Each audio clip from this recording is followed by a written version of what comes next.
Hello and welcome. As our attendees are rolling in, I just wanted to say welcome to our April webinar. My name is Amy and I will be your moderator today. And we are joined by a wonderful collection of panelists that I will be introducing to you all momentarily. But thank you for taking some time out of your Thursday to talk about experience and brand in a hybrid workplace. Definitely a question we're all considering, or we will be considering imminently. And we have a wonderful variety of perspectives to really dig into that today. So I hope you're as excited as I am to get started. But first, before we do, I want to make sure that I introduce myself and set the tone with really why this conversation matters to all of us. So our team at Plastark, we are a people research and social analytics firm based in New York, where we believe that you can make the world a better place, one workplace at a time. And we do that in a variety of ways. Our core business areas range from workplace strategy to change leadership and executive education. But throughout all of our work, we're continuously doing research to assess and understand the context of our world and where work is headed going forward. We're really proud of our interdisciplinary approach to workplace. We don't define work as just the office. We look at work from all of the lenses of the people that make your team. And our team consists of anything from architects and designers over to social science and psychologists. And really, we leverage all of our disparate perspectives to hone in on all of yours. So looking at HR, IT, FM, and everything in between.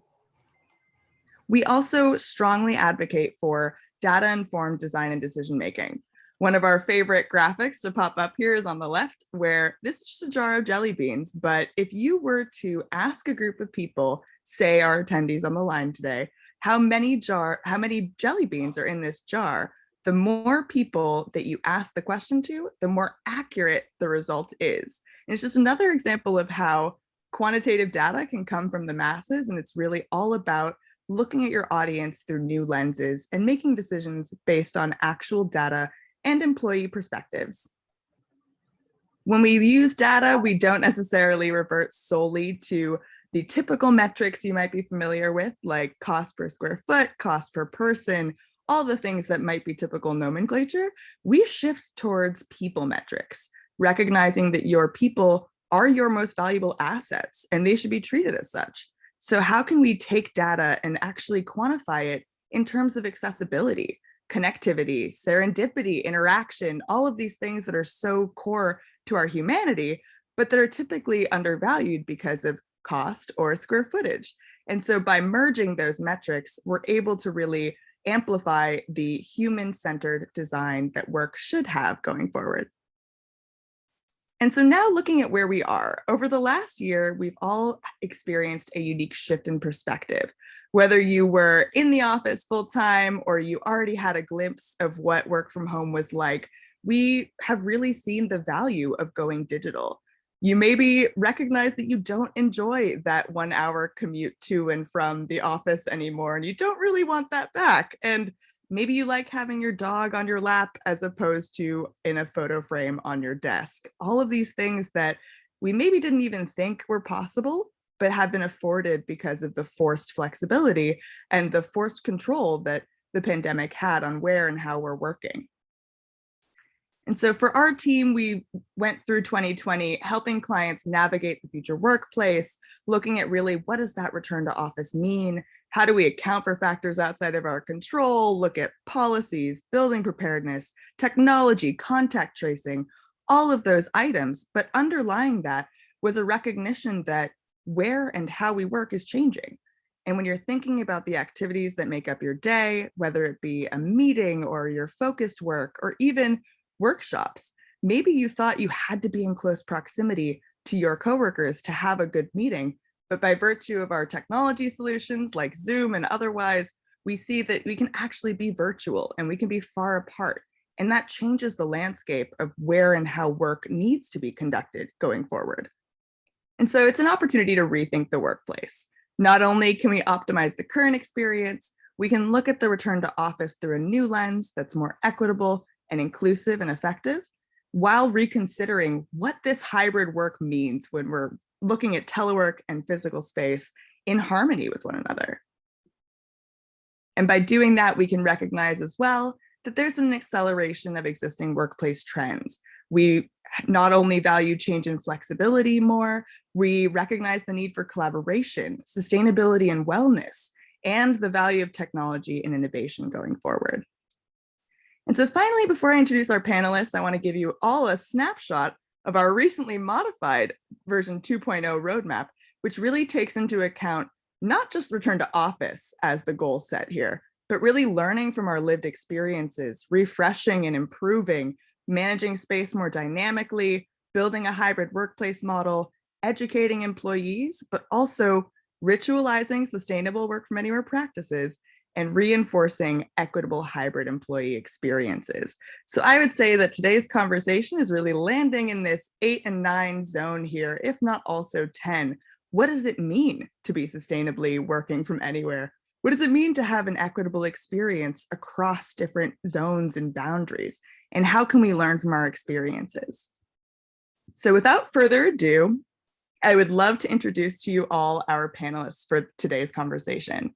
First, we have Wendy Gerber, who's tuning in from New York. And Wendy is the CEO of the International Consulting Group, where Wendy is not only focused on global strategy, branding, and marketing, but really helping to drive business growth for many of the world's leading corporations with a triple bottom line approach focused on sustainability, social impact, and employee engagement, all things that I was just emphasizing. So I'm so excited to have Wendy here to not only talk about all of those items, but share her intimate knowledge of marketing, communications, strategy, and sustainability goals that global corporations have used that we can apply going forward. So welcome, Wendy. Next, we have Stedman Holliday. Stedman is a UX designer at Wunderman Thompson. And Stedman is tuning in from Los Angeles, California, where he is not only a designer, but also an educator. And his work is centered on digital products, brands, and media, with a special focus on what design technology, advocacy, and learning all not only have to do with one another, but have to do with experience and what that really interaction is with your digital platforms. And so Stedman is currently designing digital experiences at Wunderman Thompson and teaches media and web development at CalArts. So welcome, Stedman.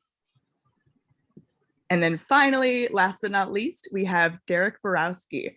Derek is an architect, a design strategist, and a studio professor. And so Derek really builds teams, products, and environments, all of which can reimagine existing typologies, right? And so Derek is pretty radical in terms of transforming systems with the intent of making places that are more vibrant, equitable, and sustainable. He works with organizations and brands that share his values to not only help them innovate, but to scale those innovations and maximize their impact on the world.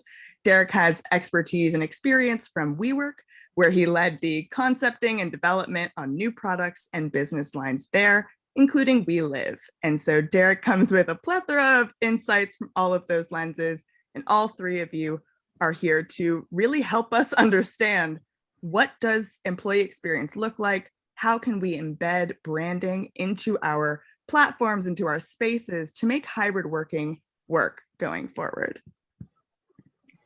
And so that's enough from me. And I would love to just hand it right over to Wendy to kick us off. Wendy, when we're thinking about branding, you come with this intimate understanding of how it's been used and how it's positioned as a value add.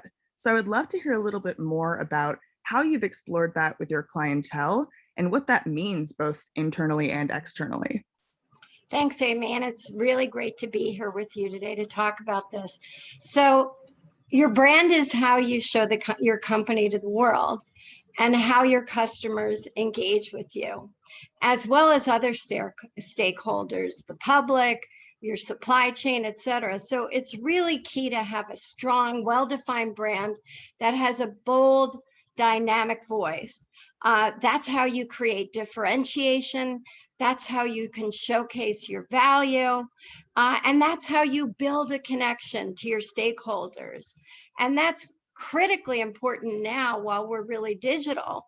So I've worked with many brands to build their brand strategy. And Amy mentioned a few: Ralph Lauren, Kenneth Cole, Citigroup, also the Rockefeller Foundation. I've worked with professional services firms like Capilina, which is an urban strategy firm. And I always, and my team works with the organization to really understand from the inside out what drives the individuals, what makes the organization special. So then we can pull it together into a brand strategy that really creates a strong impact on the world and a strong sense of what this company is. It's interesting because I've been working on omni-channel or 360-degree marketing for many, many years. And now we're really confronted with 360-degree virtual branding. So whereas we used to meet in person to develop brand strategies, now our meetings are being held virtually. So there's a real importance to being very clear and intentional in our focus to drive momentum. And we need to build buy-in, which is a bit of a challenge when you're doing it virtually, but I'll be sharing a number of tips of how we've been able to build branding by doing that. And one of the key things during the pandemic, and it's going to continue, is a focus on leading with purpose as a core part of how a company brands itself and shows itself to the world. And we saw that in so many instances when the pandemic started, companies pivoting to go from manufacturing clothing to creating masks when we were really short on PPE, companies that turned around and started creating sanitizer when they were perfume companies before. And it's that agility and being able to pivot that I work on with clients, because we need to transform as we enter this new normal and a remote world that creates numerous opportunities as well as the challenges that we're confronted. And I'll get more into that later in terms of external impact as well as internal.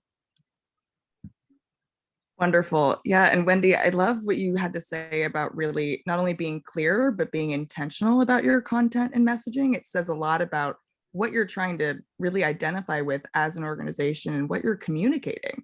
And whether you realize it or not, that communication can be perceived quite differently depending on who's reading it. So, Derek, I wonder, since you're so focused on not only engagement, but experience from an architectural and a social perspective, what is your perspective on how to define your brand? Where can we even get started in understanding our brand? Yeah, I come from an architecture background, but I began working in the world of branding and brands through doing retail many years ago. And so we were brought in to design spaces. I helped in the global expansion of American Apparel back in the aughts. And, you know, the early conversations we had were really about, you know, placing branding, you know, on the walls or like within the POP or whatnot, things like that. But very quickly, we realized that sort of architecture and space has this other dimension that can contribute to what a brand is. And that's in creating experience. And so we really tried to always shift the focus to, you know, creating a tone of voice or a messaging or an identity or a personality. I feel like the personality is the best way to phrase it. But the personality of the brand in such a way that it wasn't necessarily what you were putting on the wall or what you were saying it was or what you were telling the world you were, but you want people to reflect back, to come inside and then have an experience and then tell their friend like, hey, this place is so blah, blah, blah, fill in the blank.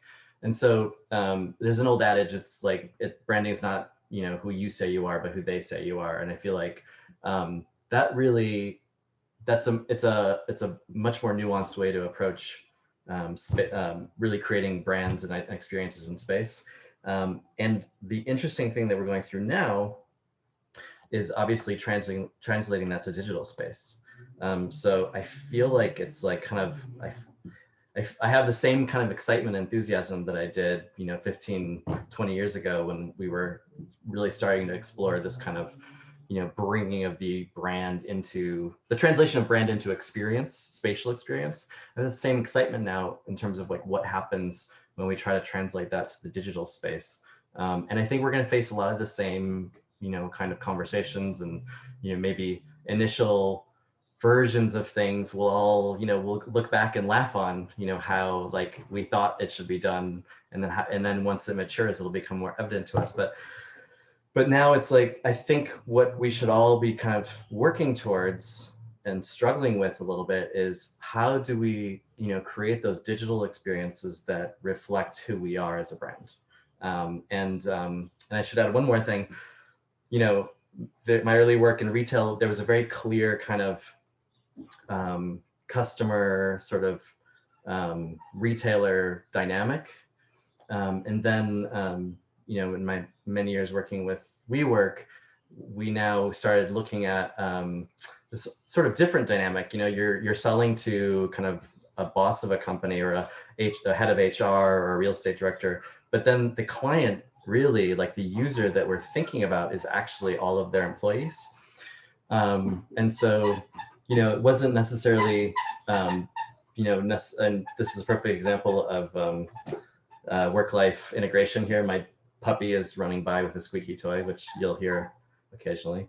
But I think in terms of thinking of workplace now, that's again sort of where how we brand these spaces and how we create these experiences is going to create sort of talent retention, talent acquisition. Like, it's all the things that as landlords we were talking about over the past 10 years in terms of how to appeal to real estate portfolio directors in terms of how to get the right talent. Now we need to translate all those ideas into digital space.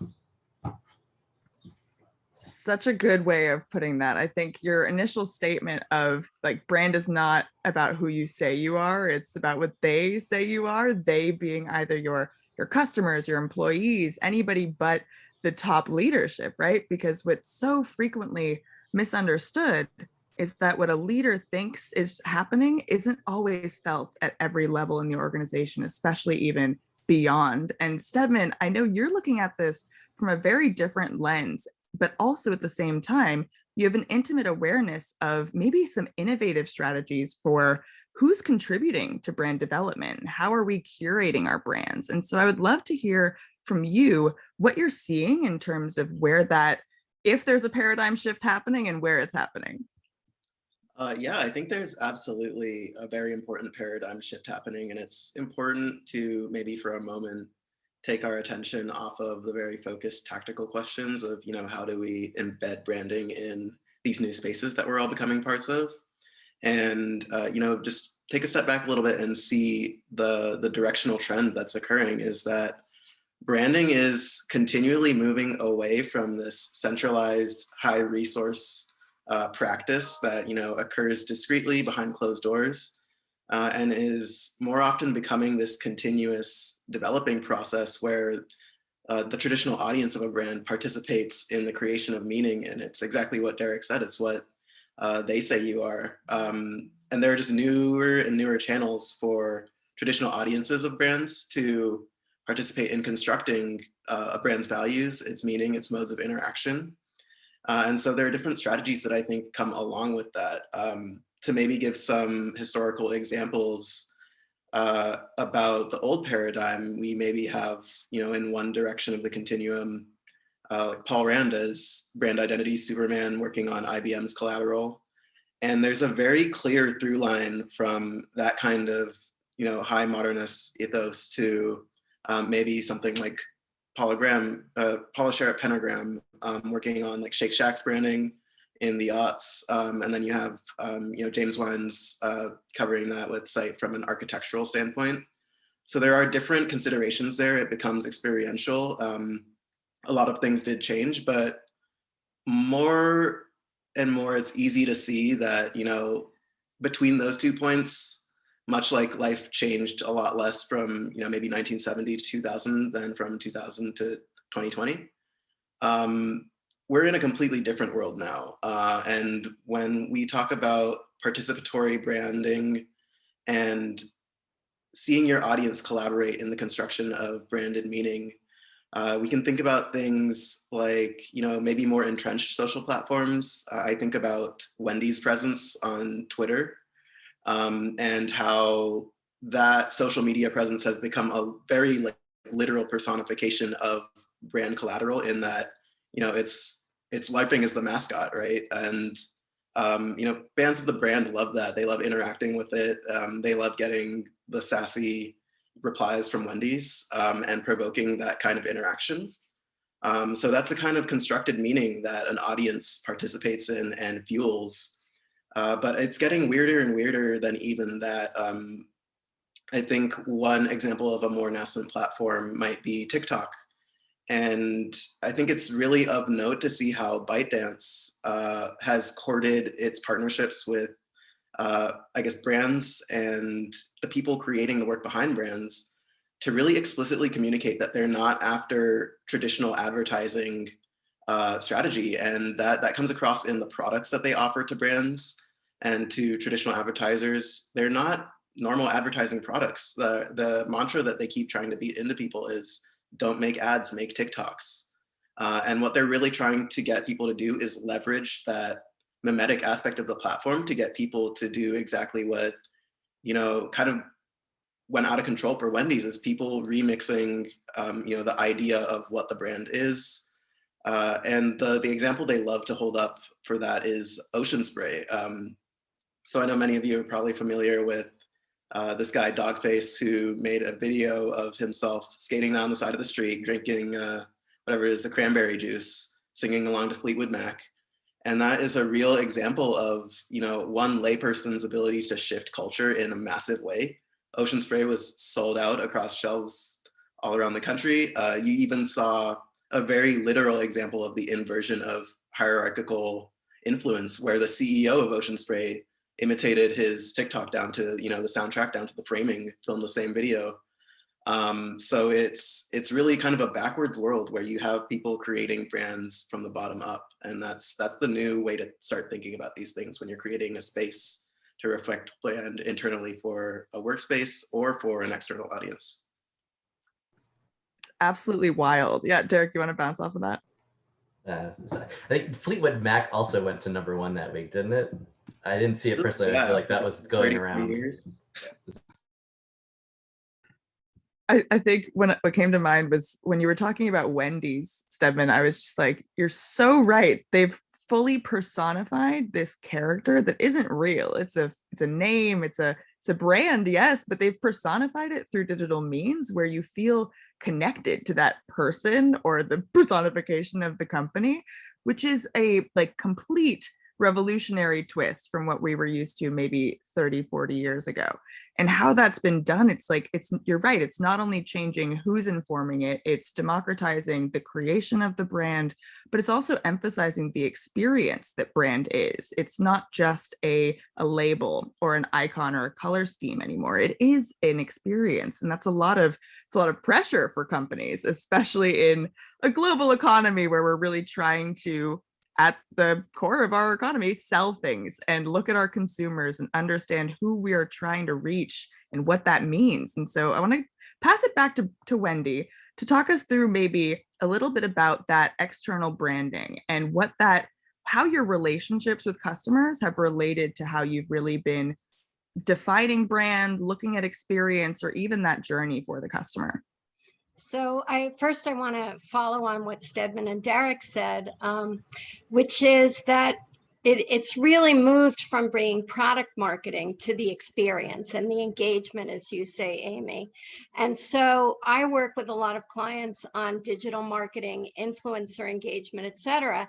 And the goal is to really build a 360-degree customer journey that is streamlined across every platform and consistent, but also to develop a conversation. It's no longer about a brand pushing out what they're about, as Derek said.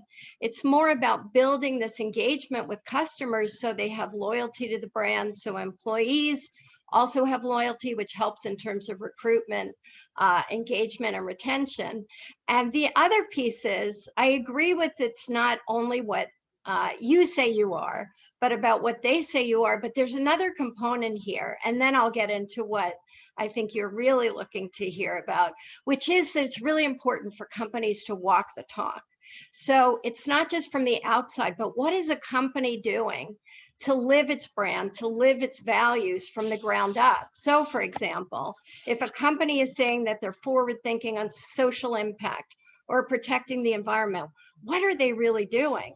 And they're going to be held to an even stronger standard going forward, because ESG reporting is becoming required. Companies are going to be looked at. ESG investing is so important. That's an area in terms of asset classes that has done really well since the pandemic started. So it's really a very circular view. What's the company doing? What are they saying? What are their employees doing? And how are consumers reacting with that?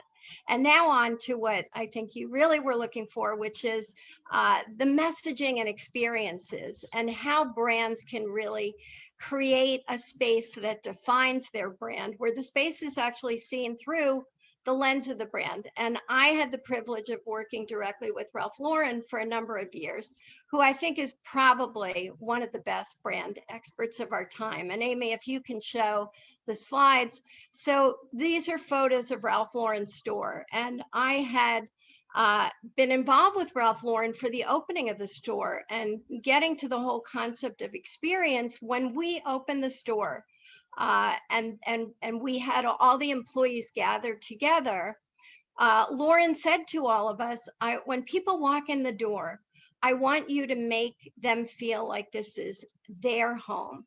That's a really important concept. That's how you build brand into space. And we see a couple of shots of the interior of the store. Clearly, the entire store evokes the Ralph Lauren brand and the lifestyle image. And we can move to the next slide. So you see how going from collection to a more rugged environment, it's all really carefully crafted in the stores. But beyond that, the experience customers have is much more than visual. It's how they're treated, how salespeople react to them. Can they answer questions?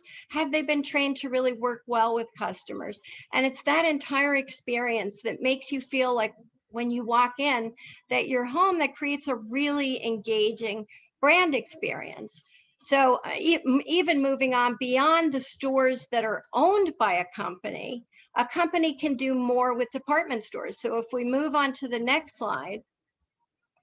So working with department stores where it's really difficult to stand out, I had developed the concept of Ralph Lauren weeks with stores, and the entire store was really branded Ralph Lauren, whether through the pennants that you see, windows, events that we developed within store.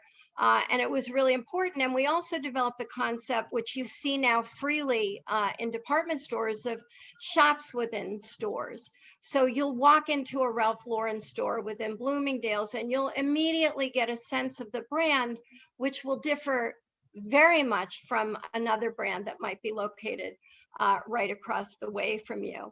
But what's happening now? So now we're really virtual, and brands have had to pivot. So we can close down the slide now if you want, Amy. So brands have had to pivot, and they've had to move this brand experience virtual.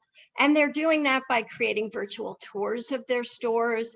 They're creating virtual showrooms. Apps are being developed where customers can try on their clothes. Stores have apps where you can envision what a table will look like in the middle of your dining room. And we're also moving into an experience for employees that's very different.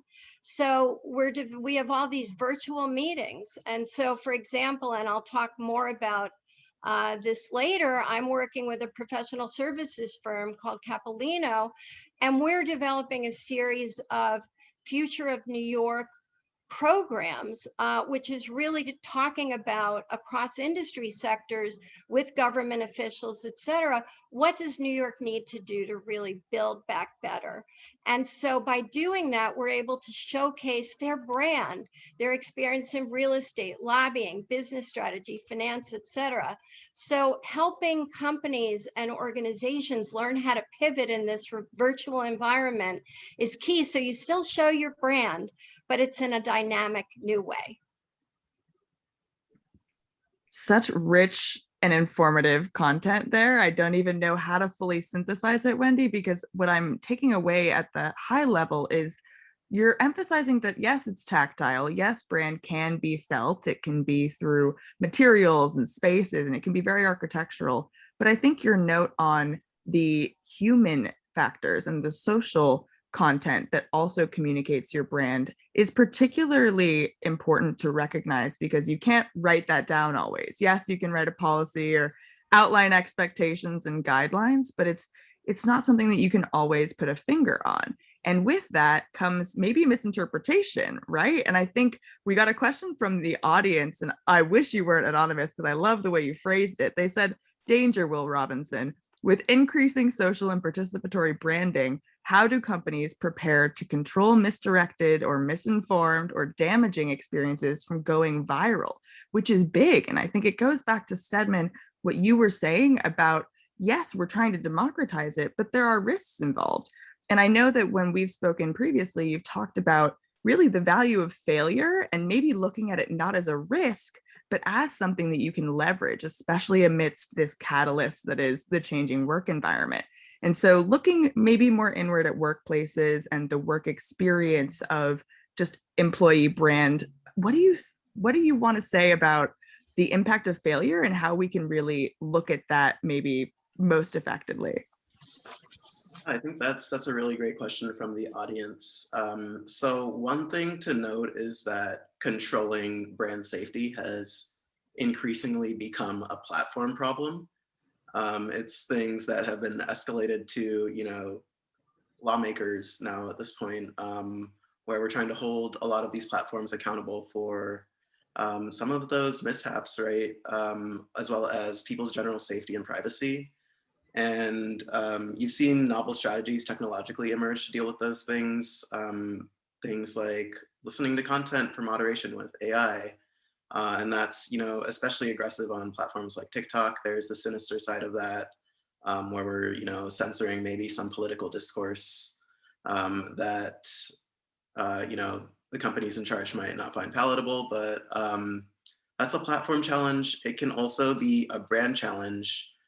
But I think that maybe the impulse to try and protect against that can often be conservative. And sometimes it's a result of thinking in this traditional way about branding.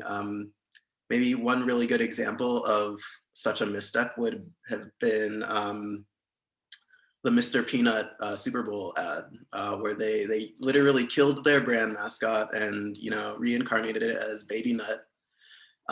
Very highly engaged with, so maybe successful depending on how you're measuring, but the sentiment was overwhelmingly negative, right?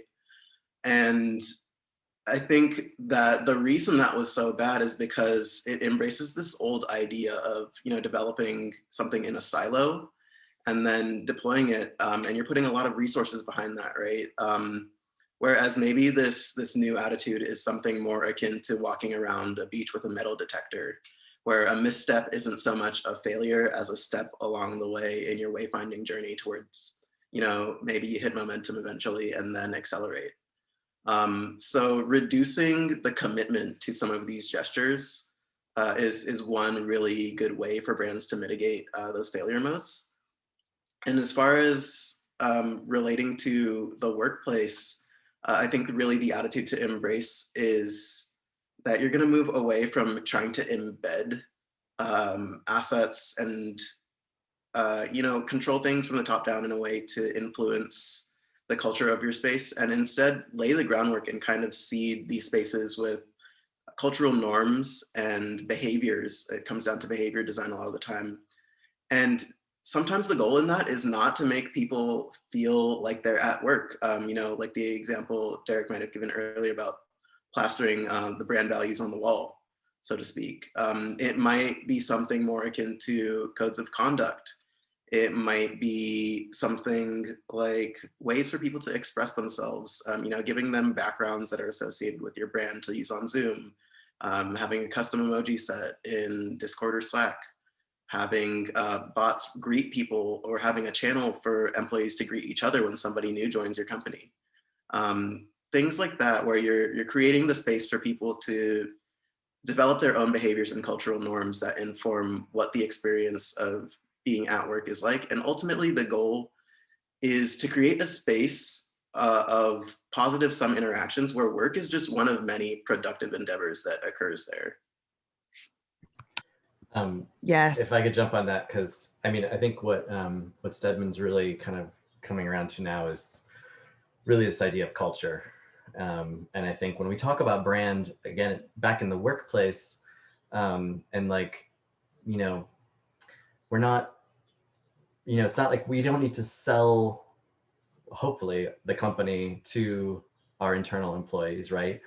What we're trying to do is create a place where they are motivated and energized, and they're just they're feeling kind of the sort of communal, that common mission of what we're all trying to accomplish. And really the best way to do that is through your culture, your company culture. And you know, now we're in this situation where, you know, many of us have been thinking about culture in the workplace for a few years now.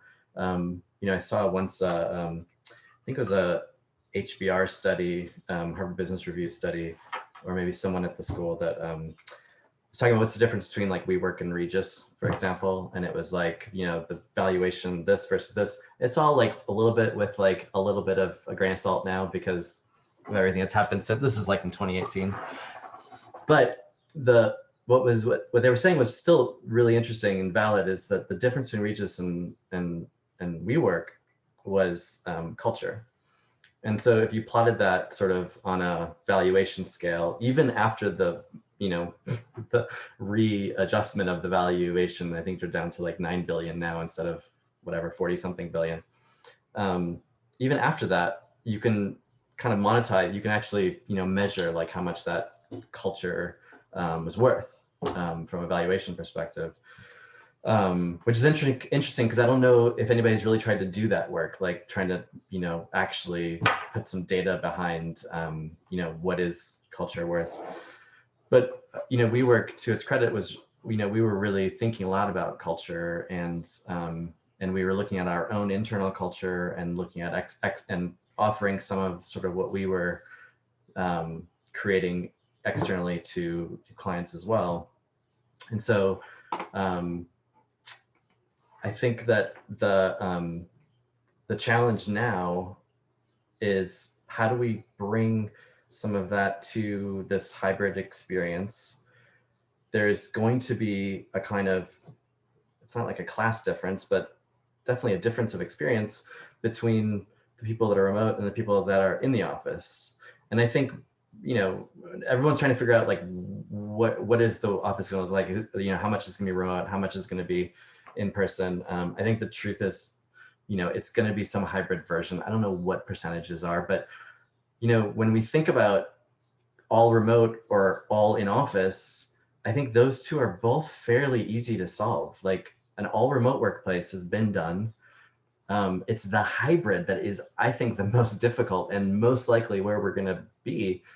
And so as we think about, you know, that person that's zooming in for the meeting, and there's like, or two people that are zooming in, and, you know, 4 people that are in the conference room, how do we create the sort of the standards, or the standards of conduct, or the etiquette, you know, that makes those people feel welcome? How do we convey sort of the buzz, like the buzz in the office these days is, you know, fill in the blank. How do we like extend that to people that are, you know, not in the office? Because oftentimes the buzz or the energy, it's felt because like somebody whizzes behind you, like at your desk, and is like, did you see what's going on in the conference room A, or, you know, like, or like, oh my God, like blah, blah, blah. And there are connectivity, emotional effects to feeling part of a team that I think are lost when we are remote, especially when there's a group of people that are not remote. And there's also productivity effects. You know, if sometimes we find out that 2 people or 2 teams are working on a project because we happen to be sharing a building with them. And if you don't set a Zoom to find that out, it might be harder sort of to find that out. So I think some of working through those challenges is really some of the the challenge of our time. I know, Zoom and Slack were already, big parts of work life at WeWork even before the pandemic.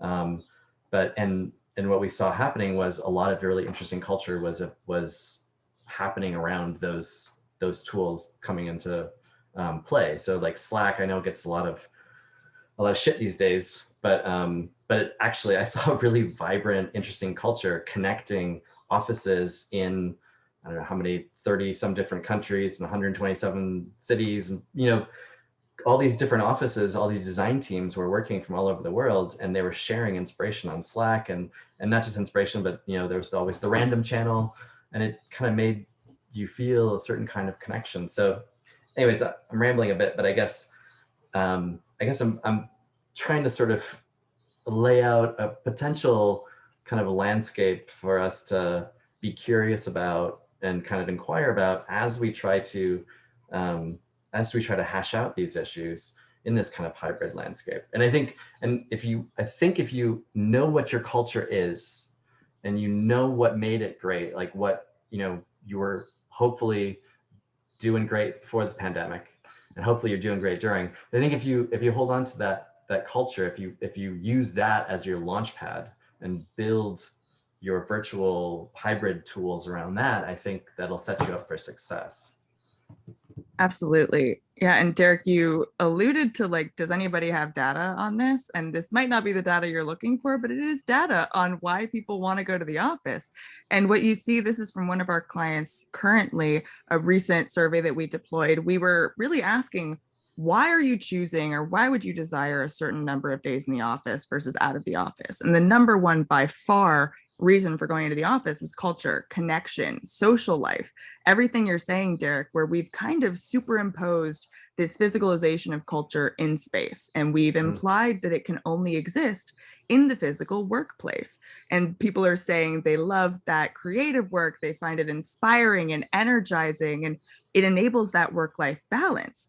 And we've, even for years in the workplace realm, we've looked at real estate as a container for ideas, and it's why you have space. It's why we're advocating for a workplace why, and why you need to think about your culture. But when we're really evaluating this, I think something to think about is that if we're going to the workplace for the people, like you're saying, Derek, we're leaving people out. We're looking at space matters, but how can we look at digital space as equivalently being of equivalent matter, like on the same playing field? And so when we're really positioning this landscape in terms of a hybrid workplace, and we're questioning how to relay culture virtually, how to look at different platforms that might be best suited for this work, I think, Stedman, I would love to pass it back to you to talk about how products are, or how you're even actively working to design products to meet this need of embedding branding and culture in a distributed experience for employees. Yeah, definitely. So I think something new to look out for in terms of workspaces where people can kind of take advantage of the current situation is the advent of collaborative software that happens on the web. And we talked about things like Miro or Figma, things that give people canvases to work together in real time, see what one another are up to, and really collaborate in ways that might even have been difficult in real space before the pandemic. And a lot of these things embrace new paradigms. A lot of them are confusing to start adopting at an enterprise level. But I think what Derek said about curiosity and experimentation is really the right mindset to have here. In that, yeah, I mean, in a time when every single mass communication from a brand that you've seen in the last 13 months has started with the phrase "in these unprecedented times," you might have to adopt an unprecedented strategy to navigate the problems that you're faced with. So being curious and treading a little carefully, but moving, being nimble, and just finding places to execute on how to let people work together in different ways, I think is going to be something that's really important moving forward.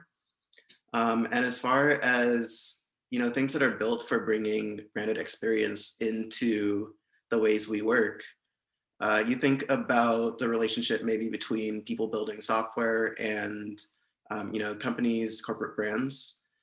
Uh, People building software have for a long time had this attitude of lean execution where, they're not making a lot of assumptions, but they are tightening that feedback loop and listening to their customers, asking people what it is they would like to be made for them. And we can see that happening a lot with tools that are being created to meet these new needs.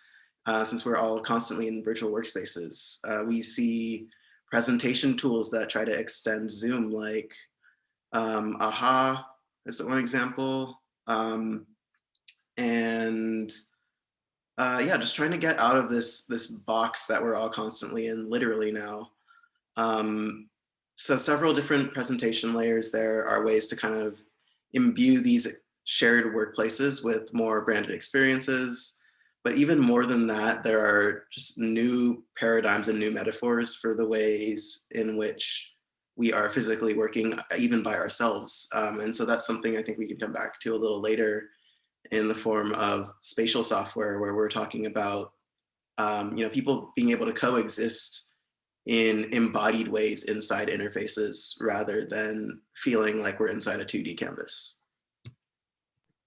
It's so fascinating. It's so multisensorial, right? Because in a physical workplace, we're thinking about sound, we're thinking about physical adjacencies, we're thinking about all of that. And I love what you started to allude to at the end there, and I'm excited to get there later on of like, what does that mean in a digital space? What does the interface actually look like, feel like? How do we immerse ourselves effectively? But I want to go back a second to something you said about really looking at this unprecedented time and looking at unprecedented solutions. I think a lot of our listeners and just individuals worldwide are kind of overwhelmed with the unpredictability and the options that are afoot, and the fact that things are changing and they might be doing one-off solutions left and right. And it's definitely overwhelming. And I don't think it has to be so singular in nature. Wendy, I know that you have been working for years on best practices, but how are your maybe mindsets and solutions for either templatizing or standardizing things changing right now? And is that still valuable?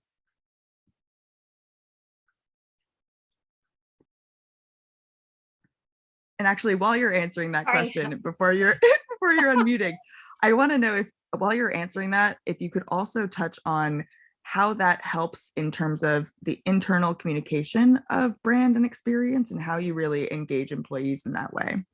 Okay, and this is also important because really culture and engagement is critical always, but particularly critical now. And as Jen had asked the question about, does Ralph Lauren align the employee brand experience with the consumer experience? And this gets to what I was saying before. You have to really be walking the talk. So a day-to-day lived experience of an employee has to be one that is embedded with the values of a corporation. Otherwise, it's all greenwashing, whitewashing. So it's really important. And the ways that I've developed with clients to do this in person also apply now that we're virtual, whether it's creating town halls, opportunities to speak to a CEO, really creating that sense of engagement. And there's one interesting dynamic going on, which is kind of a silver lining. We're all apart, and yet, in some ways, we have a more intimate view of each other's lives. We're broadcasting from our homes. We see Derek's pet. I mean, we have a real vantage point into things we wouldn't ordinarily see, which in some ways, ironically, makes us feel more connected. But at the same time, yeah, there are really strong challenges to doing this in a digital world and engaging employees. So since we're talking about branding, I figured I would give an example of what happened. So one of my clients, Capolino, an urban strategy firm, we did their rebranding when we were all meeting. And so we were able to meet with the teams, get a sense of what really inspired them at their company, what they thought their value was. And we built a really strong dynamic brand strategy with a compelling narrative for them, et cetera. Then the pandemic hit. So now we're executing that strategy remotely. So what have we done? They have many practice areas. We wanted to build collaboration and excitement, and most important, buy-in across teams. So first I presented the brand strategy to the entire firm, and then we presented it to groups.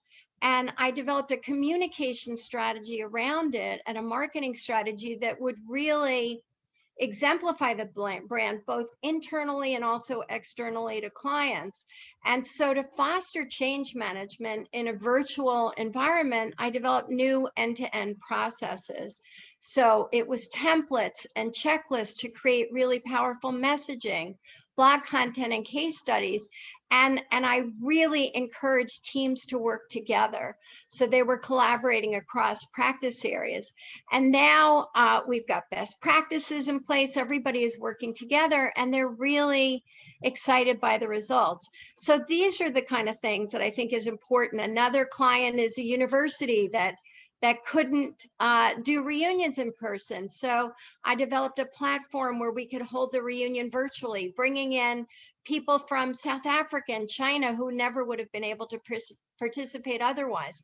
So it's about being creative and dynamic and agile in trying to build your brand in a way that's different and new. And frankly, it's going to be hybrid going forward. A lot of these virtual platforms, virtual programs will continue. And if anybody in the audience would like to have a complimentary session on how you can build this brand engagement during the pandemic, I'm happy to do that. I think Amy's going to put my contact information into the chat. Yeah, and it's such a big question, right? Like, do we normalize? Do we standardize? Do we mix it up? How do we keep employees engaged and activated and inspired? And I think, Derek, what you were saying about the hierarchies is so critical, because not only does it come into play in terms of how we're actually engaging with one another, it comes into play with opportunities for growth and for mentorship and just access to people and ideas. So how are you looking at this, like maybe the potential to counteract the benefits of being in the physical office going forward?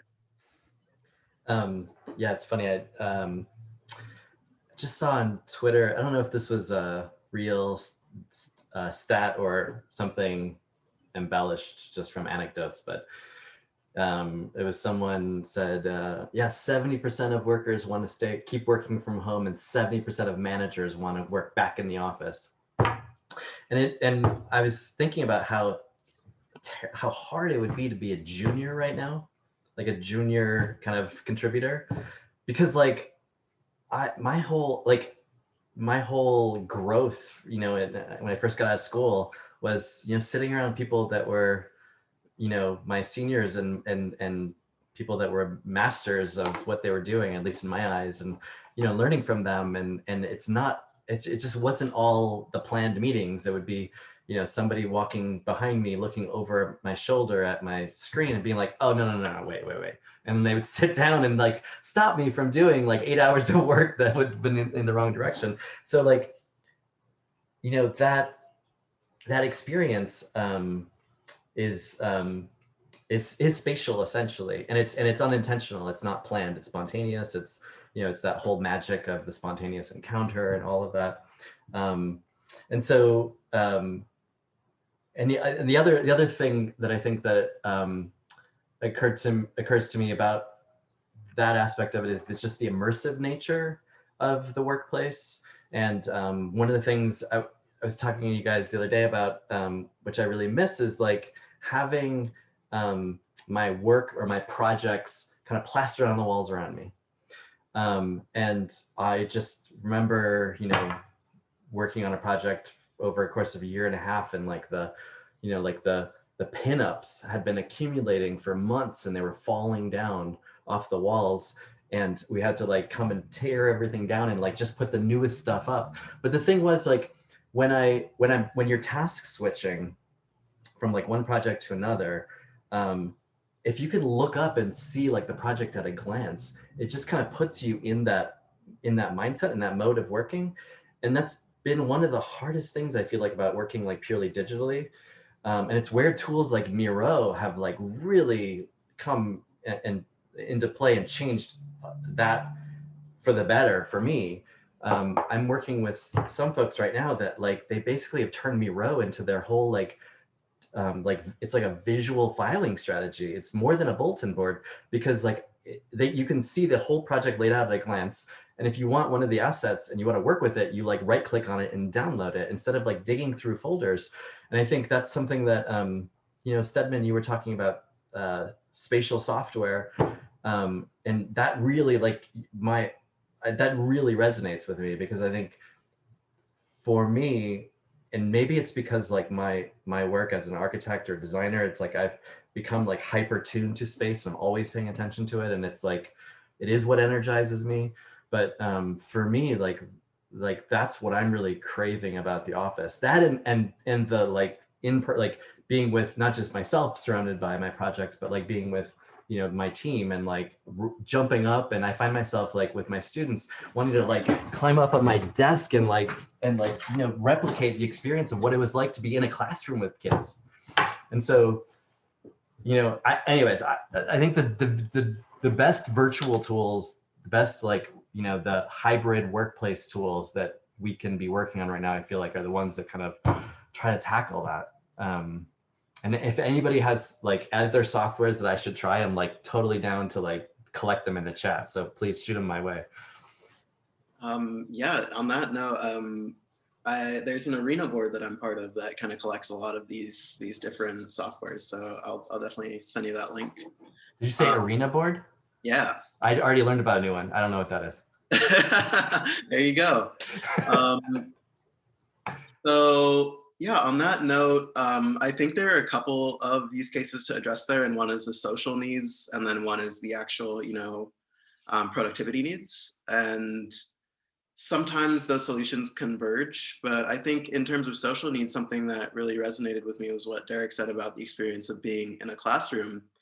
And teaching right now during the spring semester, you know, I had a student say to me yesterday, I just transferred here this semester. I haven't been at the campus yet. And, you know, I did an intro session at the beginning of my course this semester where we had like an icebreaker video. And we did that on a platform called Icebreaker, you know, where people just got to know each other for maybe 15, 20 minutes before we got into our first lecture. And someone actually asked me, like, why are we doing this?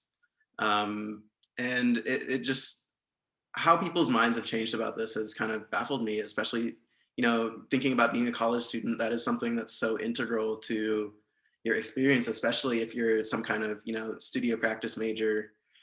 You're almost certainly going to learn more from being around your peers and, you know, practicing in the same space than you are from formal means like books or lectures most of the time. So that's really something important to solve for, I think, in education especially, but also in work in general. But when it comes to the work itself, you know, I do think a lot about spatial software, and that is a phrase that I'm borrowing from John Palmer, who has written and thought extensively about spatial software. And he defines that as a world existing within an interface, and a world is just an environment where bodies, which represent beings or people, and objects can kind of move around and interact.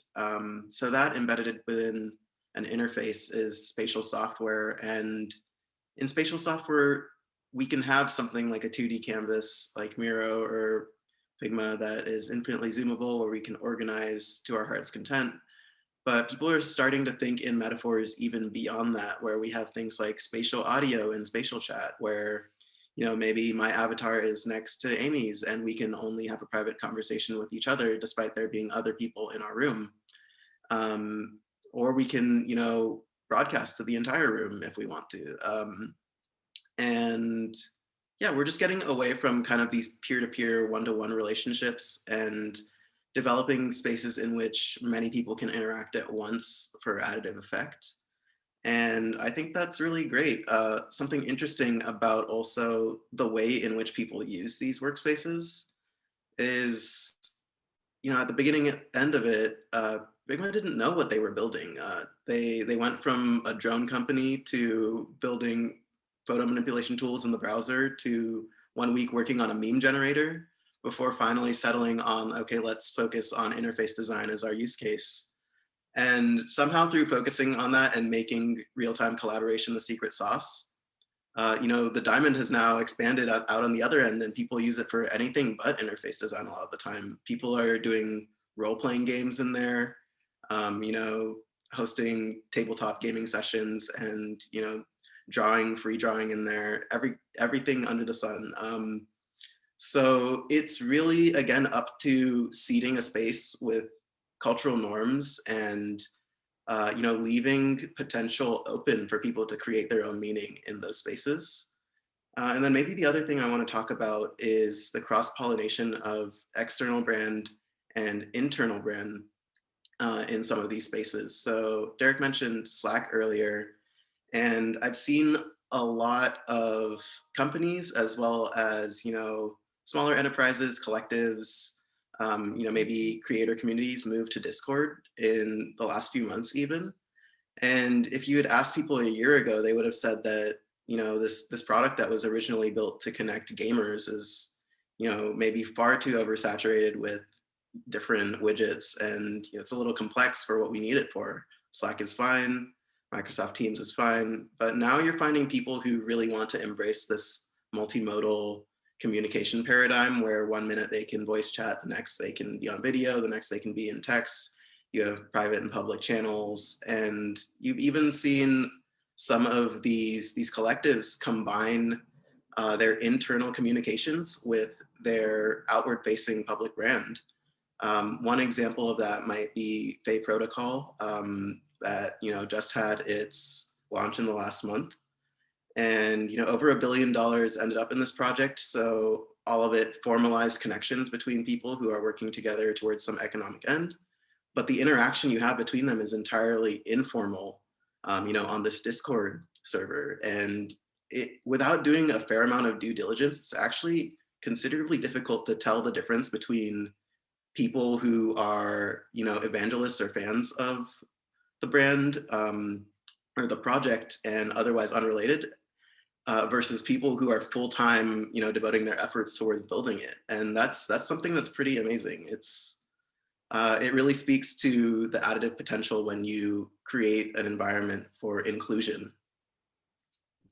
What I love about what you just said, Stefan, is that you not only addressed the interfaces that are more like Zoom, that maybe are more video conference heavy and even incorporate avatars, but you talked about text and other mediums that really recognize the need for all of our listeners to think about the specific cognitive needs of their employee base. How do they like to engage, and what are their preferences? Because those experiences are intuitively different. But I also love that you touched on like the negative space that we're missing out on. When we're jumping from meeting to meeting, we don't have a virtual corridor to walk down to get from one Zoom meeting room to the other. Whereas we can potentially, and we can embed that into our interfaces. I know I've been telling some of our teammates that I used to go out in nightlife, right? I live in New York. I used to go out, and now I've been going to virtual things. And I attended one via Minecraft, where because it was on Minecraft and had a bunch of different stages, I was able to navigate through like the labyrinthic Minecraft landscape and bump into other people that I had no intention of running into, but that I ended up having an informal conversation with. So it's like, how do we actionably make those corridors real in a distributed work environment to make it exciting and fun and also productive? And I know we are over time, and I apologize in advance if anybody did have a meeting to jump to, but I don't want to leave us out with a quick, maybe like 10 seconds or less round of tips from each of our panelists. What number one thing would you recommend all of our listeners to think about, ask themselves, or just do following this that would help them to move their experience and brand productively going forward towards a hybrid workforce? And Wendy, maybe we can start with you. So I would say you have to be agile, creative, and strategic in what you do in this environment, always thinking about how to engage with all your stakeholders and build your brand. And also thinking about, core in our society now, diversity, equity, inclusion. That's a key part. Your employees are probably the most important part of your company and the most important stakeholder. Make sure you're developing engagement initiatives that are inclusive. So while you're virtual, you're building connections.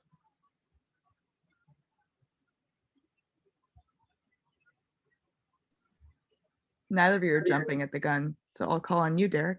I was just gonna jump in. I think, I think just be brave, over communicate, focus on connectivity. For everybody that's coming back in the office, give them a little mirror because they're gonna miss looking at themselves all day.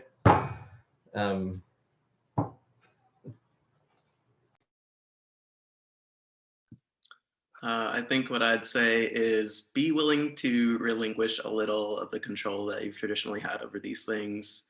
Cede space to individual people to participate in the construction of meaning.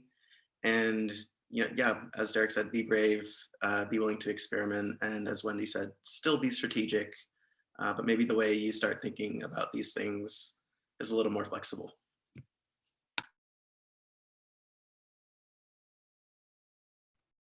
Fantastic. Couldn't have asked for a better quick round. And thank you to all three of you for such insightful and helpful tips and just advice and understanding of what this might look like, what we need to be thinking about, and really what experience is becoming going forward. It's both scary and exciting. And I think we just need to approach it with that mindset of not avoiding it because it might be tumultuous and unpredictable, but also like being conscientious of who we're serving, why we're serving them, and what we're trying to do when we're making decisions. So thank you again to all of you and to all of our attendees, and stay tuned for our next webinar happening in May. Thank you so much. Thanks very much. Bye. Bye everyone. Thanks. Bye. Thanks, Thank Amy. you.